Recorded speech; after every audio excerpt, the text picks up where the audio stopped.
أعوذ بالله السميع العليم من الشيطان الرجيم. بسم الله الرحمن الرحيم.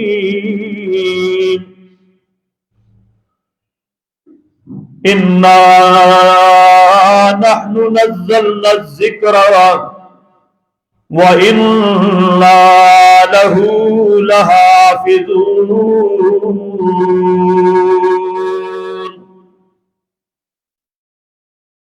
بے شک ہم نے اس ذکر کو اتارا اور ہم ہی اس کی حفاظت کرنے والے ہیں.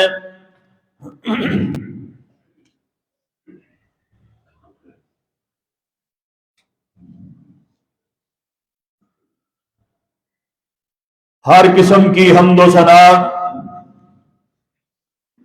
کبریائی، بڑائی، تعریفات، تمہیدات، تمجیدات اور تقدیسات اللہ سبحانہ و تعالی کی ذات پاک کے واسطے ہے، جو ساری کائنات کا خالق و مالک ہے، حاکم اور رازق بھی. ان گنت اور لاتعداد درود و سلام امام الانبیاء حبیب خدا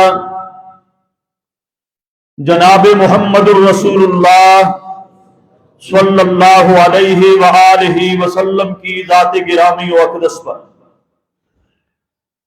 کہ جن کی اطاعت اور فرما برداری نجات اور کامیابی کا ذریعہ ہے، اور جن کی نافرمانی سراسر تباہی، بربادی اور ہلاکت ہے.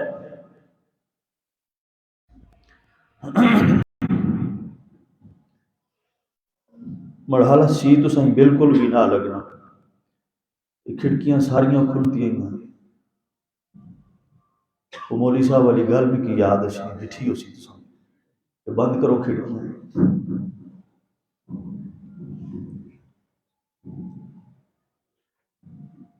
کول بیٹھے ہوئے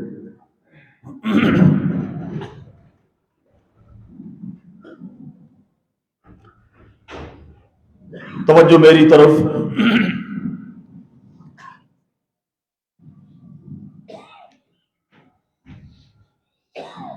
حضرات گرامی،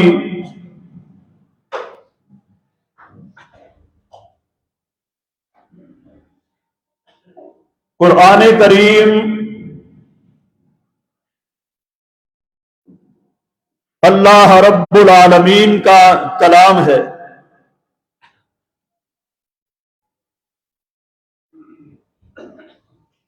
اور آسمانی کتابوں کے اندر یہ آخری کتاب ہے، آخری پیغام ہے.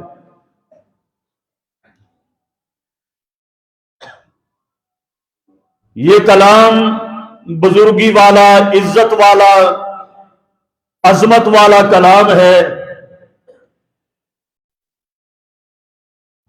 کیونکہ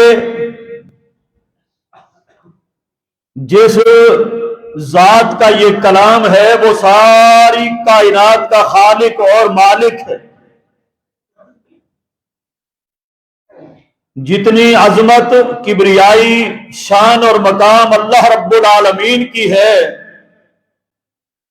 اسی طرح اس قرآن مجید کی بھی عظمت ہے، بڑائی ہے، شان ہے، مقام ہے.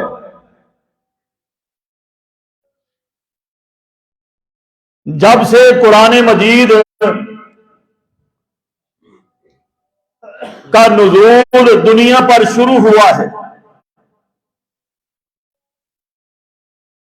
دنیا کے اندر بسنے والے جتنے بھی کافر، مشرک، یہودی، عیسائی، مجوسی اور دیگر،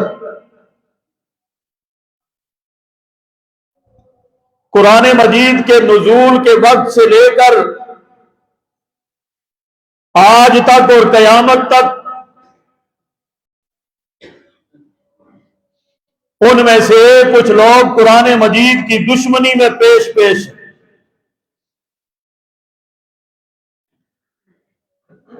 پہلے دن سے وہ قرآن کریم کے دشمن بنے، اہل کتاب بھی، مشرکین بھی، یہودی بھی، عیسائی بھی۔ جو قرآن مجید اترتا گیا ان کی دشمنیوں کے اندر دشمنی میں اضافہ ہوتا چلا گیا۔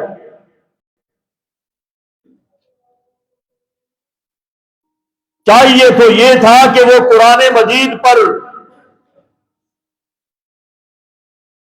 اس پاکیزہ کلام کے اوپر، اس کتاب کے اوپر ایمان لے آتے اور سرخرو ہو جاتے۔ جو ایمان لے آئے وہ تو دنیا میں بھی سرخرو ٹھہرے، آخرت کے اندر بھی کامیابیاں ان کا مقدر بنی۔ جنہوں نے دشمنی کی وہ دنیا کے اندر بھی ذلیل و رسوا ہوئے، آخرت کے اندر بھی جہنم کا بالن بنے۔ یہ سارا کچھ انہوں نے اس لیے کیا کہ قرآن مجید کی آواز کو بند کیا جائے، قرآن مجید کی آواز لوگوں کے، دوسروں کے کانوں تک نہ پہنچنے پائے۔ اس کے لیے انہوں نے بڑے بڑے جتن کیے ہیں قرآن مجید کی آواز کو دبانے کے لیے۔ جو اللہ کے پاک نبی پر قرآن مجید اترتا گیا، مصیبتوں کے اندر، تکالیف کے اندر، آزمائشوں کے اندر اضافہ ہوتا چلا گیا۔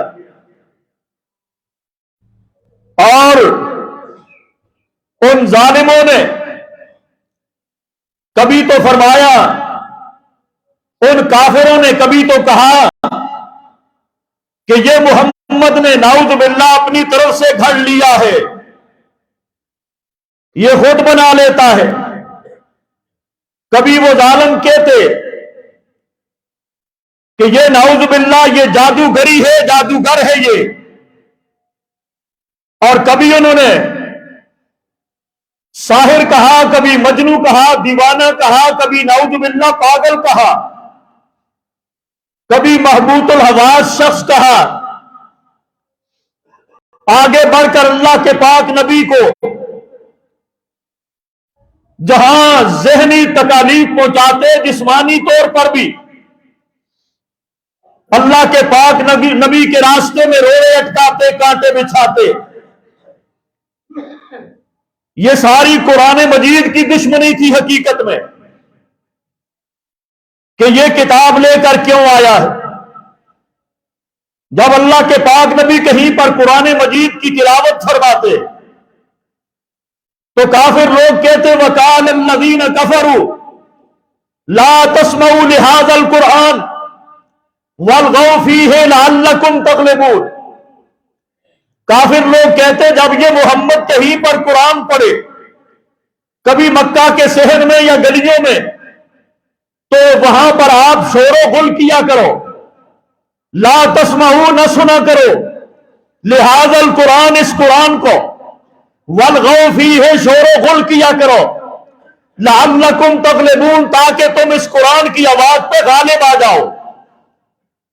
ان کے جواب میں اللہ رب العالمین نے یہ ارشاد فرمایا کہ نہیں لا تسمعوا نہیں، وَإِذَا قُرِئَ الْقُرْآنُ فَاسْتَمِعُوا لَهُ، جب قرآن پڑھا جائے ظالموں سنا کرو، چپ رہا کرو، انصتوا چپ رہا کرو، لَعَلَّكُمْ تُرْحَمُونَ تاکہ تم لوگوں پہ رحم کیا جائے۔ میرے بھائیوں، مقابلہ جاری رہا۔ اللہ کے پاک پیغمبر علیہ السلام قرآن مجید پڑھتے گئے، قرآن مجید کی دعوت عام ہوتی چلی گئی۔ اور میرے بھائیوں، آپ اس قرآن مجید کی ورق گردانی کیجئے۔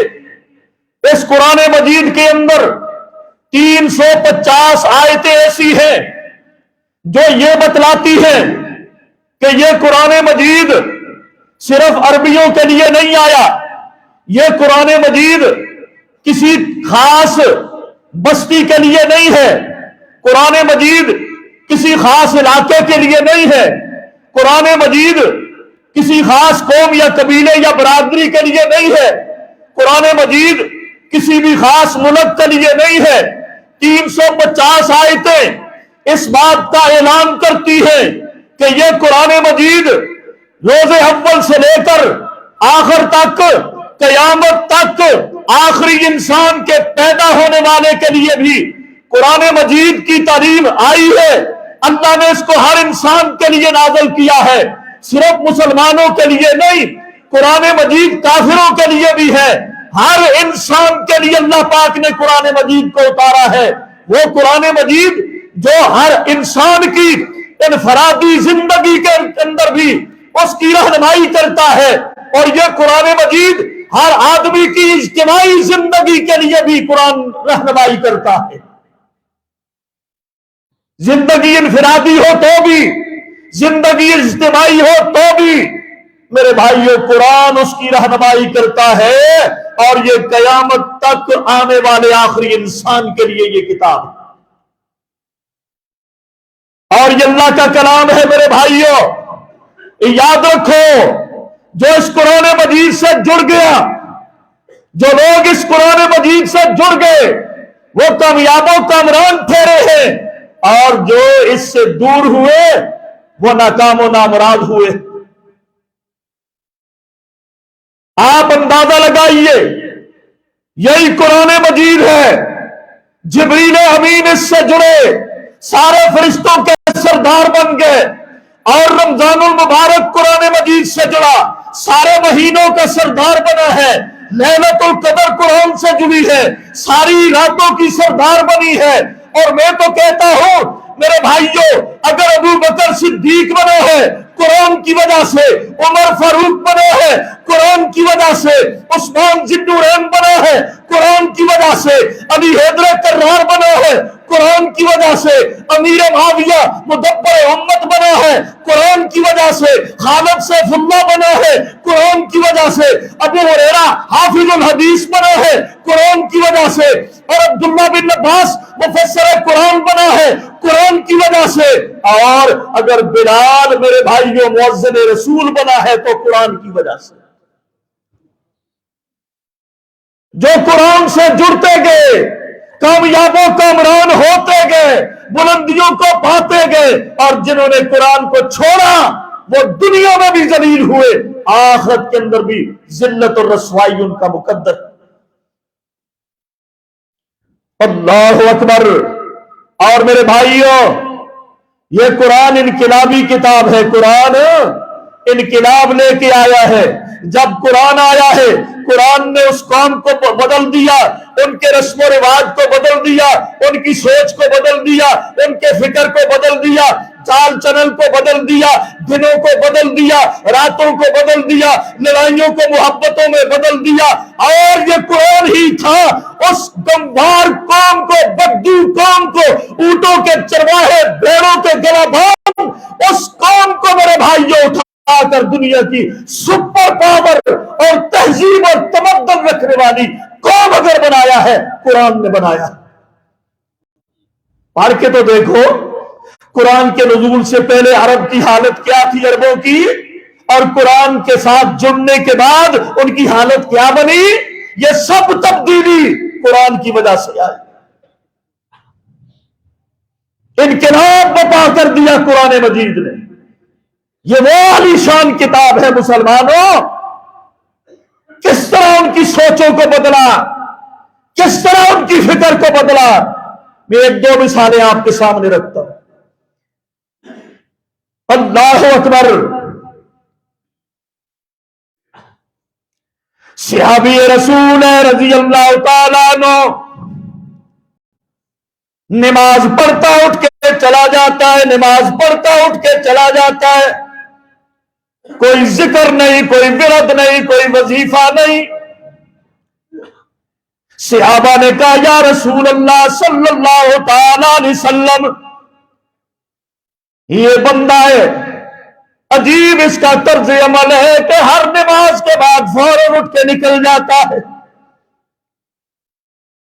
کیا کیا جائے؟ کہا اس سے پوچھئے تو صحیح۔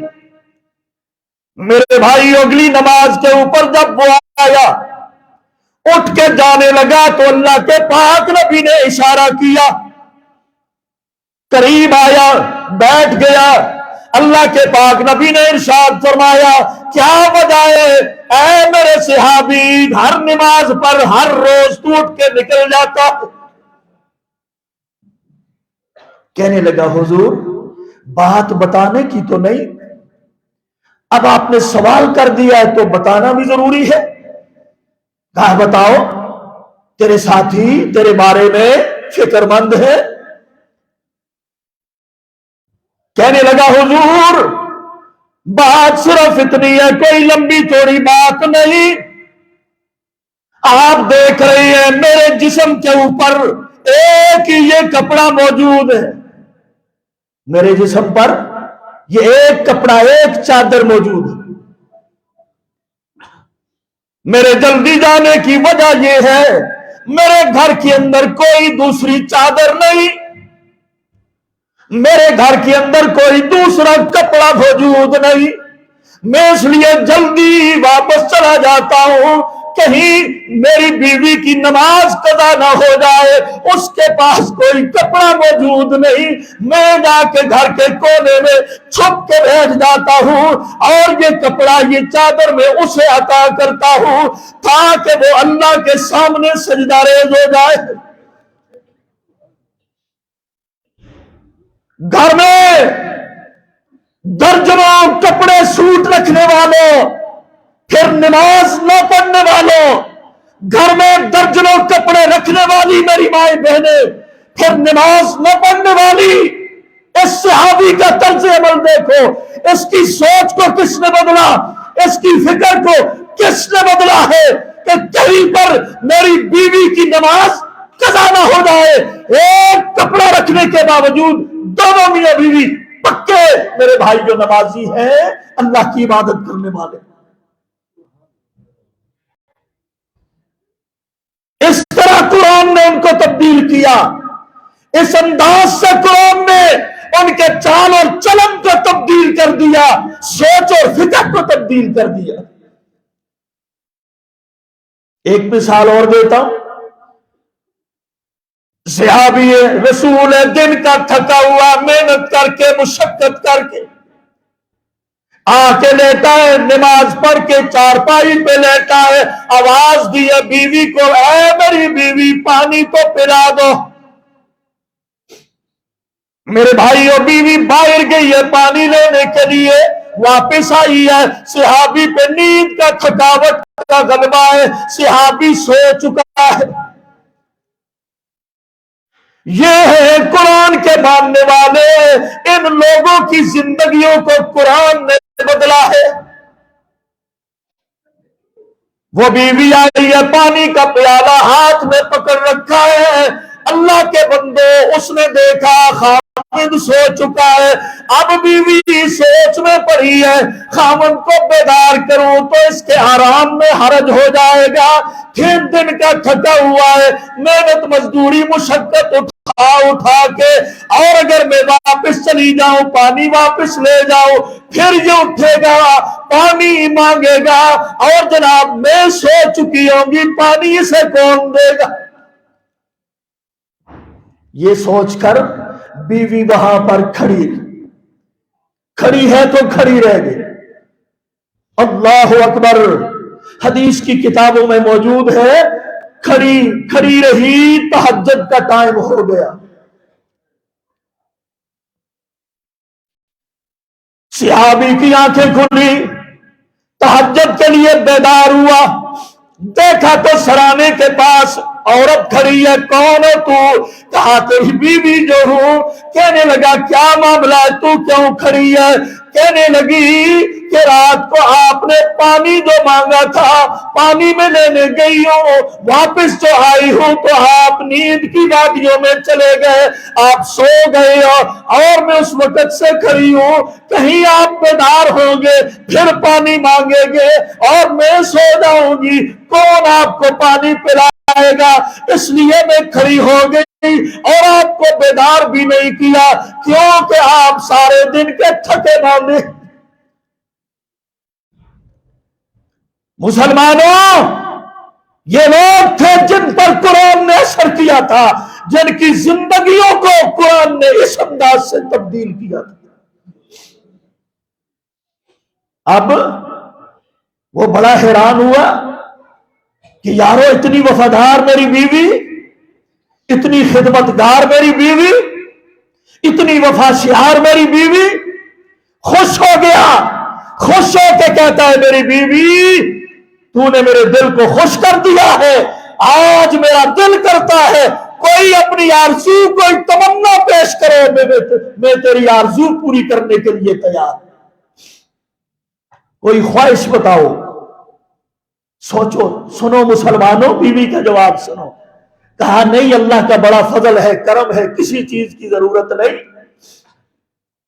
کہنے لگا نہیں نہیں میری بیوی، آپ کو کچھ نہ کچھ خواہش کا اظہار کرنا ہوگا، کیونکہ تو نے میرے دل کو ٹھنڈا کر دیا ہے، میں ضرور تیری کوئی حاجت پوری کروں گا، دل کی خواہش پوری کروں گا۔ بیوی کا جواب سنو مسلمانوں، حیران ہو جاؤ۔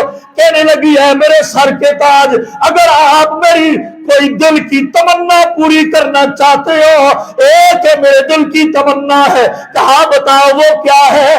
کہنے لگی مجھے طلاق دے دو۔ کیا کرو؟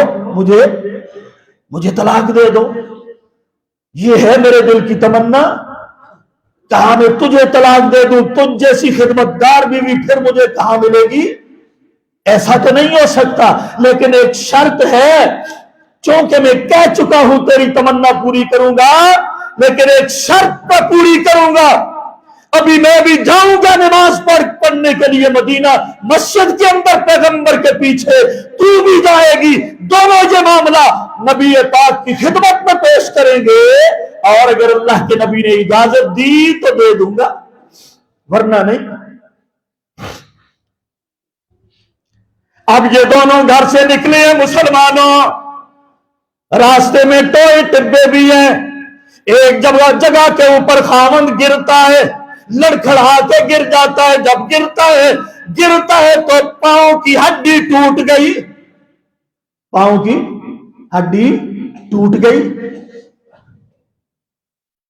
آگے بڑھ کے بیوی نے سہارا دیا، کندھا دیا، اپنے دوپٹے کو پھاڑ کے اس کی ٹانگ کو باندھتی ہے اور کہنے لگی میرے سر کے تاج واپس چلے آؤ، گھر میں چلتے ہیں۔ کہنے لگی کہ ایسا نہیں ہو سکتا۔ خاوند کہتا ایسا ہو نہیں سکتا، تیرا طلاق کا مطالبہ ہے، خواہش تیرے دل کی چاہت یہ بڑی عجیب ہے۔ کہنے لگی اب میں اپنے الفاظ سے رجوع کرتی ہوں، اپنے طلاق کے مطالبے سے میں واپس آتی ہوں۔ کہا اچانک تجھے کیا ہو گیا؟ کہنے لگی میں نے اللہ کے پاک نبی سے یہ سن رکھا تھا، اللہ کے پاک نبی نے ارشاد فرمایا کہ جس آدمی کے اوپر کوئی بیماری نہیں آتی، کوئی دکھ نہیں آتا، کوئی مصیبت نہیں آتی، وہ بندے کا ایمان مشکوک ہو جاتا ہے۔ اے میرے سر کے تاج، اس سے پہلے میں نے آپ کو بیمار کبھی نہیں دیکھا، آپ پر کوئی دکھ کبھی نہیں دیکھا، آپ پر کوئی مصیبت نہیں دیکھی۔ میرے دل کے اندر یہ بات تھی شاید آپ کا ایمان مشکوک ہے، اس لیے میں نے طلاق کا مطالبہ کیا تھا۔ ایمان کے شک کی وجہ سے اب آپ پہ دکھ بھی آ گیا، بیماری بھی آ گئی، آزمائش بھی آ گئی، آپ کی ٹانگ ٹوٹ چکی ہے، ایمان مکمل ہو چکا ہے، میں اپنے طلاق کے مطالبے سے واپس آتی ہوں۔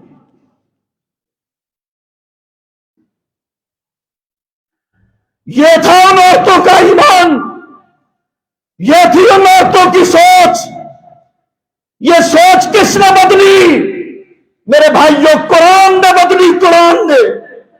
اللہ اکبر۔ ان کے دلوں کو بدل دیا، راتوں کو بدل دیا، روحوں کو بدل دیا، دلوں کو بدل دیا۔ اللہ اکبر۔ قرآن نے معاشرے کے اندر انقلاب برپا کر دیا۔ یہ قرآن ہے، قرآن۔ خود سوچو، ٹھیک ٹھاک ہوں گی تو رہیں گی، جب کسی کو مصیبت آئے گی تو کھائے گا، پھر سو گلے شکوے ہوں گے۔ یہ کون ہے؟ جناب جابر رضی اللہ تعالیٰ عنہ پریشان ہے، بیوی کہتی ہے میرے سر کے تاج جابر کیوں پریشان ہو؟ بہت پریشان نظر آئے. کہنے لگے پریشانی مجھے صرف اس بات کی ہے، آج میں اپنے اس جناب بیلنس چیک کرنے کے لیے گیا ہوں جہاں پر میں مال رکھتا ہوں، اے میری بیوی وہ بینک بیلنس والی جگہ بھر چکی ہے اور وہ سونا، وہ چاندی، وہ درہم دینار دیکھ کر میں پریشان ہو گیا ہوں. اگر اسی حالت میں مجھے موت آ گئی میں اللہ کو کیا جواب دوں گا؟ گھر میں دنیا دیکھ کر، پیسہ ٹکا مال اور دولت دیکھ کر پریشان ہو. بیوی بھی صحابیہ ہے، کہتی ہے پریشان ہونے کی ضرورت نہیں، اے میرے خامد آؤ دونوں چلتے ہیں مدینہ کے اندر اعلان کرتے ہیں، آؤ سارے غریب آ جاؤ، ساری بیوائیں بھی آ جاؤ، سارے یتیم بھی آ جاؤ، سارے مسکین بھی آ جاؤ. میرے بھائی مدینہ کی گلیوں میں اعلان کر دیا گیا، آؤ لوگوں جابر کے گھر کے اندر سے مال و اسباب لے جاؤ، صدقہ خیرات لے جاؤ. یتیم بھی آئی ہے، بیوائیں بھی آئی ہیں، مسکین بھی آئی ہے. میرے بھائیو ساری رات انہوں نے اللہ پاک کی قسم ہے اس خزانے کو تقسیم کیا، مال کو تقسیم کیا، بینک بیلنس کو تقسیم کر دیا. صبح کی نماز ہونے، اذان ہونے تک 6 لاکھ درہم اور دینار میاں بیوی نے تقسیم کر دیے. یہ سوچ کس نے تبدیل کی ہے؟ کس نے ان کو یہ سمجھ دی ہے؟ کس نے ان کو یہ راستہ دیا ہے؟ اللہ کی قسم قرآن نے ان کو یہ سوچ دی ہے. قرآن نے ان کی روحوں کو بدل دیا تھا. ان کو بھی دیکھو، اپنے آپ کو بھی دیکھو.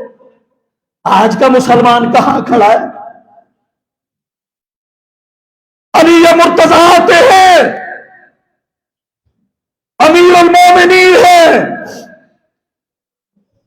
بیت المال کا دروازہ کھولا، مال کے ڈھیر نظر آئے، دروازے سے اندر قدم نہیں رکھا، کھڑے ہو کے آواز دی، اے سونے کی چمک، اے چاندی کی دمک، اے مال و اسباب کے ڈھیر، علی تجھ کو اپنے جوتے کی نوک پر نہیں رکھتا.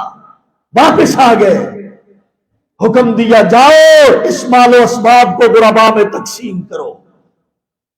یہ دنیا کا مال، یہ دولت علی کو گمراہ نہیں کر سکتی. قرآن نے ان کو بدلا کہ نہیں؟ قرآن نے انقلاب بپا کیا کہ نہیں؟ یہ سوچ ان کو قرآن نے، یہ فکر ان کو قرآن نے دی تھی. اور قرآن کی عظمت، اللہ اکبر. قرآن آپ اپنی عظمت کو بیان کرتا ہے. فرمایا یا ایھا الناس قد جاءکم برہان من ربکم وانزلنا الیکم نورا مبینا. اے دنیا والو، اے دنیا کائنات کے لوگوں، آیا تمہارے پاس اللہ کا نور اور برہان، اللہ تمہارے رب کی طرف سے آیا ہے نور اور دلیل. انزلنا الیکم نورا مبینا. اللہ نے برہان، دلیل اتاری ہے. یہ قرآن کی صورت میں اللہ نے تمہارے لیے واضح روشن نور اتارا ہے جو قرآن ہے. پھر فرمایا وما کان ھذا القرآن ان یفترى من دون اللہ ولکن تصدیق الذی بین یدیہ. لوگ کہتے ہیں یہ قرآن اس محمد نے آپ بنا لیا ہے. نہیں، کسی کے لیے لائق ہی نہیں، کسی کے بس کی بات ہی نہیں کہ قرآن جیسی کلام کوئی بندہ خود بنا لے. یہ دنیا والوں کے بس کی بات ہی نہیں. دنیا والوں کے بس کی بات ہی. دنیا نے بڑے بڑے فلاسفر پیدا کیے، دنیا نے بڑے بڑے منطقی پیدا کیے، دنیا نے بڑے بڑے سائنسدان پیدا کیے، دنیا نے بڑے بڑے ڈاکٹر پیدا کیے، دنیا نے بڑے بڑے انجینئر پیدا کیے، دنیا نے بڑے بڑے طبیب پیدا کیے، دنیا نے بڑے بڑے فقیہ پیدا کیے، دنیا نے بڑے بڑے مفسر پیدا کیے، دنیا نے بڑے بڑے میرے بھائیو عالی دماغ لوگ پیدا کیے، دنیا نے چاند پہ قدم رکھنے والے پیدا کیے، دنیا نے ستاروں پہ کمندے ڈالنے والے پیدا کیے، لیکن رب محمد کی قسم ہے آج تک اتنے بڑے بڑے لوگوں کو قرآن کی ایک آیت کے مد مقابل ایک آیت تیار کرنے کی جرات نہیں ہوئی۔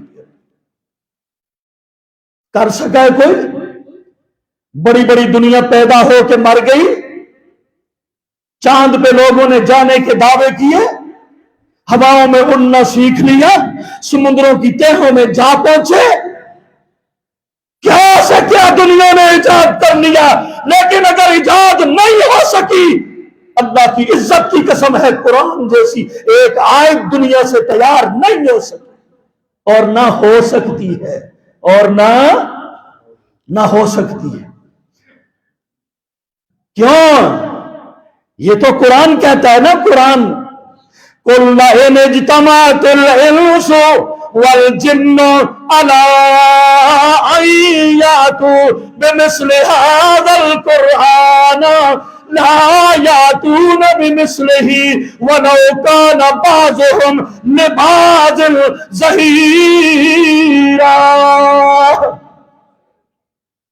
اے میرے پاک پیغمبر آپ ان سے کہہ دو، قل آپ کہہ دو، لَئِنِ اجْتَمَعَتِ الْإِنسُ وَالْجِنُّ، سارے کے سارے انسان مل کے جمع ہو جائیں، سارے انسان پیدا ہو جائیں اور وہ جمع ہو جائیں، سارے کے سارے جن بھی جمع ہو جائیں، عَلَىٰ أَن يَأْتُوا بِمِثْلِ هَٰذَا الْقُرْآنِ، اس بات کے اوپر دنیا جمع ہو جائے، جن میں ان سماؤں کے بیٹھ جائے کہ ہم اس جیسی کتاب لے آئیں گے، قرآن جیسا کلام لے آئیں گے، وَلَوْ كَانَ بَعْضُهُمْ لِبَعْضٍ ظَهِيرًا، ایک دوسرے کے مددگار بھی بن جائیں، لَا يَأْتُونَ بِمِثْلِهِ، مجھے اپنی کبریائی کی قسم ہے قرآن جیسی کتاب لانا یہ تو دور کی بات ہے، قرآن جیسا ایک لفظ نہیں بنا سکتے۔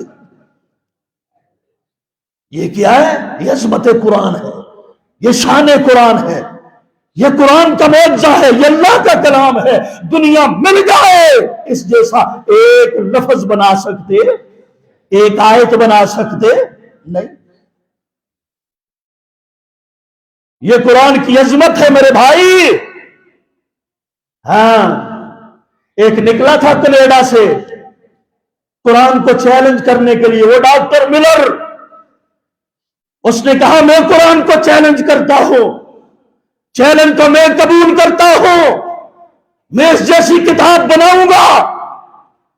اللہ اکبر، دنیا نے دیکھا، پڑھو ڈاکٹر ملر کی تاریخ، اس کے بیان، کہتے ہیں جب میں قرآن مجید کو میں نے ہاتھ میں لیا کہ میں اس کا چیلنج قبول کرتا ہوں، پڑھا لکھا تھا، یونیورسٹی کا اعلیٰ ڈگری کا پروفیسر تھا، بہت بڑا ڈاکٹر تھا، چیلنج قبول کیا۔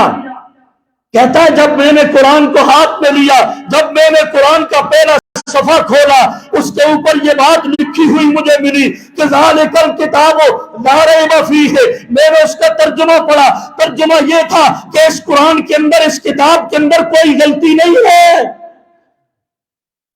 اس کتاب میں کوئی غلطی۔ پہلے صفحے پر جب میں نے یہ بات پڑھی کہ اس کتاب کے اندر کوئی غلطی نہیں ہے، میرا دماغ کھٹک کر رہ گیا کہ آج تک دنیا میں میں نے کوئی ایسی کتاب نہیں دیکھی، حالانکہ میں ڈاکٹر ہوں، انجینئر ہوں، سب کچھ میں نے پڑھ رکھا ہے، کوئی کتاب ایسی میں نے نہیں دیکھی جس کتاب کے رائٹر نے، لکھنے والے نے، مصنف نے یہ دعویٰ کیا ہو میری اس کتاب کے اندر کوئی غلطی نہیں ہے۔ آج تک میری نظر سے کوئی کتاب نہیں گزری سوائے اس قرآن کے، اس کا دعویٰ ہے کہ میرے اندر کوئی غلطی۔ اس لفظ نے بھی مجھے حیران کر دیا۔ خیر، میں آگے چلا، باتیں بڑی لمبی ہے، وقت نہیں ہے، مختصر بات یہ ہے، کہتا ہے جب میں آگے چلا محمد کا کلام سمجھ رہا تھا، میں اس کو رب کا کلام ماننے کے لیے تیار نہیں تھا، لیکن جب میں نے دیکھا اس کے اندر سورہ مریم موجود ہے، وہ مریم کون ہے؟ مریم تو عیسیٰ علیہ السلام کی والدہ ہے، جس عیسیٰ کو ہم پیغمبر مانتے ہیں یہ تو اس کی والدہ ہے۔ جتنی عزت اور تکریم اور جتنا شان اور مقام اس سورہ مریم کے اندر عیسیٰ کی ماں کا بیان کیا گیا ہے، میرے دل نے گواہی دی ہماری مقدس بائبل کے اندر اتنا مقام حضرت عیسیٰ کا، اس کی والدہ کا بیان نہیں کیا گیا جتنی عزت اور مقام اس قرآن میں بیان کی گئی ہے۔ وہاں بھی میرے دماغ کو جھٹکا لگا۔ پھر میں نے یہ بات دیکھی، غور کرتا چلا گیا کہ ہر آدمی اپنی بات بیان کرتا ہے اپنی کتاب کے اندر، میں نے یہ کیا، میں نے یہ کیا، میں نے وہ کیا، میں یہاں سے گزرا، میرے ساتھ یہ معاملات پیش آئے، لیکن قرآن مجید کے اندر محمد کی کوئی ایسی بات مجھے نظر نہیں آئی کہ محمد نے کہا ہو میں یہاں گیا، مجھے یہ حالت پیش آئی، مجھے یہ تکلیفیں آئی، یہ مصیبتیں آئی، یہ دکھ آئے، یہ پریشانیاں آئی، محمد نے کہیں پر بھی اس میں بیان نہیں کیا۔ مجھے معلوم ہوا کہ یہ محمد کا کلام نہیں ہے، کیونکہ اس نے اپنے حالات تو بیان ہی نہیں کیے، قرآن تو کچھ اور کہہ رہا ہے۔ اور پھر میں نے اور غور کیا، پورے قرآن میں نے جب دیکھا، نظر ڈالی، ہمارے نبی عیسیٰ کا نام 25 مرتبہ آیا ہے اور محمد صلی اللہ علیہ وسلم ان کا اپنا نام اس قرآن مجید کے اندر 5 بار آیا ہے صرف۔ اگر اس کی اپنی ہوتی تو یہ ہمارے نبی کا نام کم کرتا، اپنا زیادہ کرتا، لیکن اس نے ایسا بھی نہیں کیا، میں نے ایسا نہیں پایا۔ پھر میں نے دیکھا ہمارے عیسیٰ علیہ السلام کی ماں کے نام پر اس قرآن کے اندر ایک سورت ہے جس کا نام سورہ مریم ہے، لیکن محمد نے اپنی بیویوں کے نام پر کوئی سورت نہیں بنائی، بیٹیوں کے نام پر اس نے کوئی سورت نہیں بنائی۔ اگر اس کی طرف سے ہوتا تو وہ سورہ عائشہ بنا سکتا تھا، سورہ فاطمہ بنا سکتا تھا، سورہ خدیجہ بنا سکتا تھا، نہیں بنائی۔ معلوم ہوتا ہے یہ محمد کا اپنا کلام نہیں۔ اور بڑی باتیں اس نے کی، اور کرتے کرتے آیا تھا چیلنج کرنے کے لیے، آیا تھا جواب لکھنے کے لیے، وہ ملر آخر اسلام قبول کر کے ڈاکٹر عبدالاحد بن گیا۔ یہ قرآن ہے، قرآن غالب ہونے کے لیے آیا ہے، جو قرآن کو چیلنج کرتا ہے اللہ کی قسم قرآن اس کو مغلوب کر دیتا ہے۔ اس لیے میرے رب نے فرمایا دنیا والوں آؤ اس جیسی ایک کتاب بنا کے لے آؤ، چاند پہ جانے والوں، بلندیوں پہ پہنچنے والوں، دعوے کرنے والوں، بڑی بڑی سائنس ٹیکنالوجی کے دعوے کرنے والوں، سپر پاور کے، ورلڈ آرڈر کے دعوے رکھنے والوں، آؤ اس جیسی ایک کتاب بنا کے لے آؤ۔ نہیں بنا سکے، پھر کہا 10 صورتیں ہی لے آؤ، نہیں لا سکے، پھر کہا ایک صورت فاتو بصورت من مثلہ، ایک ہی صورت بنا کے لے آؤ۔ لا سکا ہے کوئی؟ اللہ ذوالجلال کی قسم ہے میرے بھائیوں، آج جو دنیا والے اس قرآن کی توہین کرتے ہیں، کبھی آپ نے سنا ہوگا اس قرآن مجید کو نعوذ باللہ نالیوں میں بہایا گیا، کبھی اس قرآن کو گٹروں میں پھینکا گیا، کبھی اس قرآن کو جلا کے شہید کیا گیا، کبھی اس قرآن عظیم کو میرے بھائیوں پھاڑ پھاڑ کے شہید کیا گیا۔ یہ قرآن مجید کی شہادتیں اور یہ قرآن سوزی کے جتنے بھی یورپ کے اندر عیسائیوں کے، یہودیوں کے ہاتھوں جو یہ واقعات رونما ہو رہے ہیں، اللہ کی قسم ہے یہ قرآن مجید کی عزت کے اندر اور اللہ اضافہ فرماتے ہیں، یہ ان کی اپنی شکست ہے، شکست۔ جب بندے سے کچھ نہیں بن پڑتا نا تو پھر وہ گالیاں بکتا ہے، جب کوئی جواب نہیں آتا تو پھر وہ اس طرح کے حربے استعمال کرتا ہے۔ جب قرآن نے کہا اس جیسی صورت لے آؤ، ایک صورت لے کے آؤ، جب نہیں لا سکے 1450 برس گزر چکے ہیں، جب دنیا کفر لاجواب ہے، یہودی بھی لاجواب ہے، عیسائی بھی لاجواب ہے، مشرک بھی لاجواب ہے، اور مجوسی بھی لاجواب ہے، ان کے تھنک ٹینک بھی لاجواب ہے، انجینئر بھی لاجواب ہے، سائنسدان بھی لاجواب ہے، سیاستدان بھی لاجواب ہے، ساری دنیا لاجواب ہے، پھر وہ اس طرح کے حربے استعمال کر کے، قرآن کو شہید کر کے، قرآن کی بیعت بھی کر کے اپنے دلوں کو جھوٹی تسکین دینا چاہتے ہیں۔ لیکن یاد رکھو، قرآن، جب قرآن عظیم کو کوئی شہید کرتا ہے، اللہ اس کے نور کو اٹھا لیتا ہے، اللہ اس کے نور کو، وہ اس کتاب کے الفاظ کو ہی شہید کرتا ہے، اور آگ کو ہی شہید کرتا ہے، الفاظ کی بے حرمتی کرتا ہے، اس کے اندر جو نور ہوتا ہے، نور وہ اللہ اٹھا لیتا ہے۔ یہ ان کی شکست کی واضح دلیل ہے، یہ ان کی شکست کی واضح دلیل ہے۔ اور اپنی حکمرانوں سے، حکومت سے بھی آج ہم مطالبہ کریں گے، کر رہے ہیں، کرتے بھی رہے ہیں کہ ہوش کے ناخن لو، دنیا کے 60 اسلامی ملکوں کے حکمرانوں اور اسی کا پلیٹ فارم رکھنے والوں، کہاں گئی تمہاری میٹنگیں، کہاں گئی تمہاری مجلسیں، کہاں گئی تمہاری کابینیں؟ یہ قرآن اتنا مظلوم ٹھہرا کہ اس کی کوئی مدد کرنے والا نہیں، اس کی کوئی نگرانی کرنے والا نہیں۔ کیا تم اللہ کو جواب کیا دو گے؟ کیا تمہارے پاس فوجیں نہیں؟ فوجیں تمہارے پاس ہیں، میزائل تمہارے پاس ہیں، ایٹم تمہارے پاس ہے، آدھی دنیا کا قبضہ تمہارے پاس ہے، مال وسائل تمہارے پاس ہے۔ تیری ماں کو کوئی گالی دے، تجھے برداشت نہیں، تیرے باپ کو کوئی گالی دے، تجھے برداشت نہیں، تیری بیوی کو کوئی گالی دے، تجھے برداشت نہیں، تیری بہن بیٹیوں کو کوئی گالی دے، تجھے برداشت نہیں، تیرے قانون کی کوئی توہین کرے، تجھے برداشت نہیں۔ تو 100 موٹو لے لیتا ہے، آج خود نوٹس لے لیتا ہے اپنے بنائے ہوئے قوانین کی، تجھے توہین برداشت نہیں۔